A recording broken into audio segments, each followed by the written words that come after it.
Hi guys, Richard Mathew here.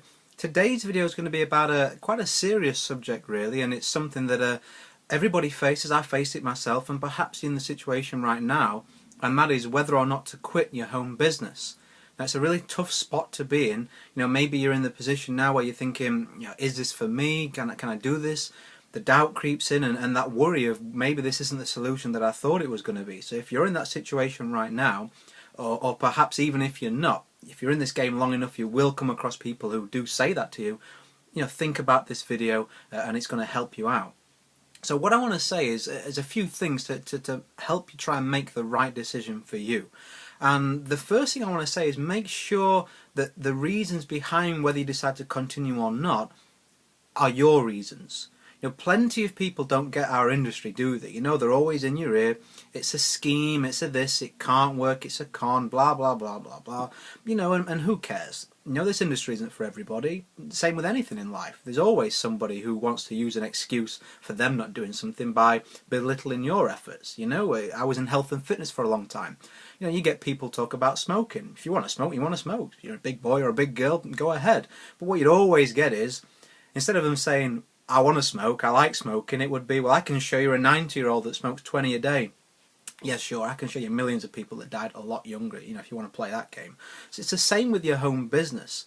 Don't let other people who have no experience or a failed experience tell you that it's not for you. They don't know you, they've not walked in your shoes, they don't know what effort you're putting in and what your reasons behind this and your skills and your effort is. They don't know.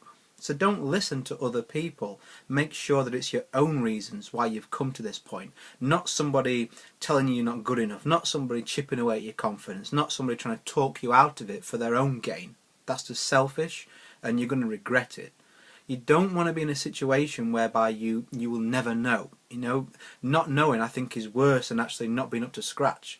If you're like me, you can deal with not being good enough. I'm far from perfect. I can handle not being good enough at something, but you don't want to be in a situation where you just don't know. Could I have had that life if I'd have tried a bit more? Could I have had those results? And that's the kind of second point that I want to make, is make sure that there is nothing more you can do to get success. If right now you look in the mirror and you think, well, yes, I could have done more, I could have put more in to make this business a success, are you willing and are you able to do that? Are you willing and able to improve your skills? Are you willing and able to put a bit more time in, or a bit more prospecting, or get with a different group of people that perhaps will help show you something different that perhaps now you're missing? Are you willing to make those changes? Because if what you're doing right now isn't working, you need to look at why that is. And if you've ever had any little amount of success, you need to look at what you did to create that and recreate it. So if you're not having no success, you need to look at how you're going to change that. I guess this is the third point. And if you have had a little bit of success, how did you create that success? Recreate that scenario, that situation. That will help. So I know it's a bit more of a touchy-feely subject today, but it is a big decision, because this lifestyle, if you do get it right, is fantastic. Working from home, all the pleasures that it brings, all the freedom, all the flexibility. We all know about this lifestyle. That's why you got into this industry. So just make sure that if you are deciding not to continue, it is for the very, very right reasons. And one final point I want to make, because I come across this a lot. It can be a spouse or a significant other. Your partner might be the biggest draining effect on your home business. I can relate to that a little bit. Understandably, when I first started, my wife was a bit sceptical. It was me that had done the research. It was me that had, joined the business. And in hindsight, I should have involved her more. But what happened is it took me 3 months to sign a single person up. So 3 months of paying out this money and locking myself in my office upstairs all day, every day, and nothing to show for it. So you can understand, poor communication on my part.